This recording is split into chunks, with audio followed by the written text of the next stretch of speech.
If I told you that the plant world was hiding something from us, would you believe me?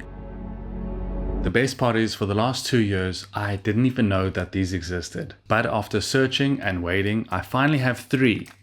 And they've completely changed the way I see plants. So look, in a world where bold variegations and massive fenestrations dominate the spotlight, it's easy to overlook the more quiet, elegant plants that defy the mainstream. See, not only is this important for my collection, but it's something that we can all connect with. Because quietly waiting just outside the spotlight, these hidden gems hold the true essence of design and refinement. And what if chasing loud, flashy plants makes us miss out on these true subtle masterpieces? For me, it's not about collecting rare plants, it's about seeing the plant world and my collection through new eyes. And finding these plants made me see something completely new. Finding longleaf aroids was not about collecting rare plants. It was about shifting how I viewed plants as a whole. So why are these longleaves so special? Well, it starts with a story in nature. Where sunlight barely touches the ground, they've adapted to soak up as much sun as they possibly can. They're especially designed for water runoff. Some of their leaves are especially adapted to absorb some moisture in high humidity zones, and their leaf shape is especially aerodynamic to prevent any gusts of wind from tearing them apart. But here's the real beauty from a design perspective about these amazing leaves. These plants create vertical lines of elegance that help frame a space like no other plant can. They take up less room but somehow add height to a space, and are perfect for small and tight spaces. And let's not forget about texture. Some of these plant varieties have some amazing textures of this creamy, super velvety texture, or some that have a leathery, more tougher texture. It's that understated elegance that truly sets them apart. Okay, so how did it all start? Well, it started with a box from Southeast Asia.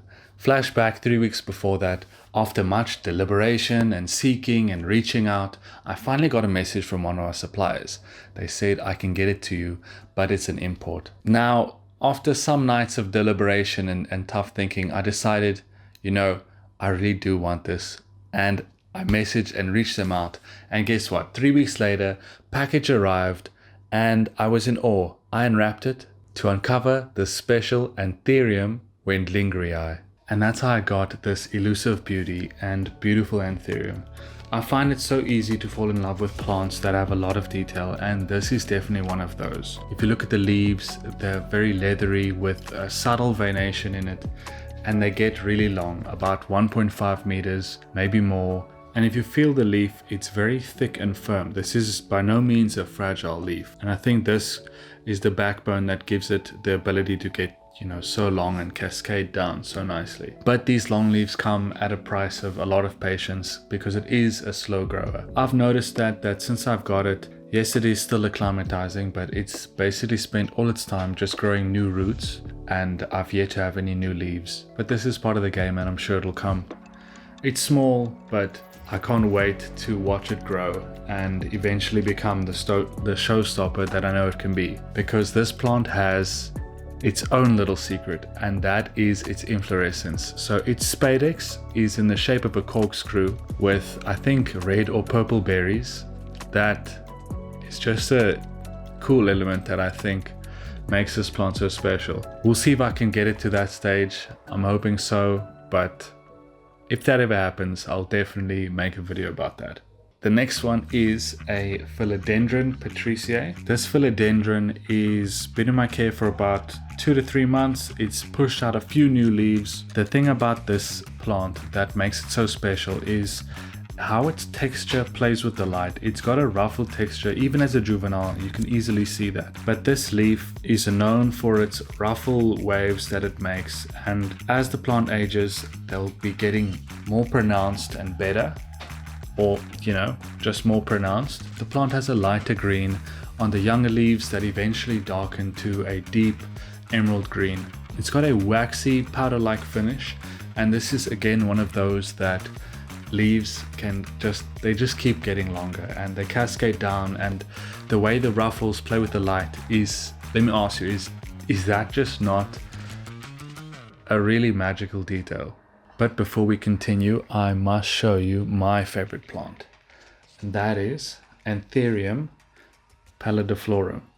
So Pallidiflorum, it's Latin origin, means pale flower. So the spadix is like a pale to cream white. This plant also gets super long, and the most fascinating thing about this plant is its velvety leaves. Now, do not think that velvety leaves just add so much elegance to a plant. This plant really does shimmer in the light, and it grows relatively quickly. It seems to do amazing in my care. I do have one thing against the plant. So the way it's shaped and everything like that, it's easy to make it fall. So just be careful with the plant rather than, knocking it over. And I have knocked it over a couple times. I know it's just one of those things when you have this plant, but I've sort of learned to be more careful around it. This has a really dark green with sort of one central midrib that runs all the way down, and it's a lot thinner than the rest. That really pulls down, and you can see this thing is filled with leaves. This is still a young plant and it's already giving that elegant vibe. Imagine this on a shelf. Would that not just, like I said before, start framing things and creating vertical lines where so much of a lot of the popular plants these days are broader and fatter? This adds a bit of that contrast that is definitely well appreciated in my collection. Something like that. Thanks for watching the video, guys.